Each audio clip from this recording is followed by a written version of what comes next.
Hello বন্ধুরা, তো তোমরা সবাই কেমন আছো? আশা করি তোমরা সকলেই ভালো আছো। তো আজকে আরেকটা ভিডিও নিয়ে তোমাদের সঙ্গে এসে পড়েছি। তো কালকে আমাদের বাড়িতে গিয়েছিল শনি পুজো, তো শনি পুজো ব্লগটা তোমাদের সঙ্গে শেয়ার করব।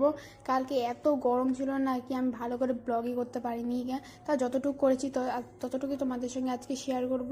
যারা যারা আমার ভিডিওটা নতুন দেখতেছে তারা অবশ্যই আমার চ্যানেলটাকে সাবস্ক্রাইব করে দিও। তো এখানে দেখো আমার মা প্রসাদ বানিয়ে দিয়েছে, আমিও মাকে হেল্প করেছি অল্প অল্প, মা আমাকে হেল্প করেছে অল্প অল্প করে। এদিকে এখানে প্রসাদ তৈরি করা হচ্ছে।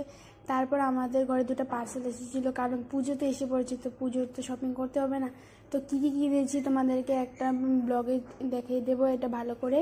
তখন জাস্ট তোমরা দেখে নাও কী কী এনেছি। এটা একটা বুনুর জন্য হাফ কুর্তি, মানে শর্ট কুর্তিগুলো এনেছিলাম। তারপরে দেখো পুজো রেডি টেডি হয়ে গেছে। ব্রাহ্মণ আসতে এত দেরি করেছিল না, আমার তো খিদে পেয়েছিল, কী করবো। তা অবশেষে ব্রাহ্মণ এসেছিলো, তারপর পুজো টুজো হলো।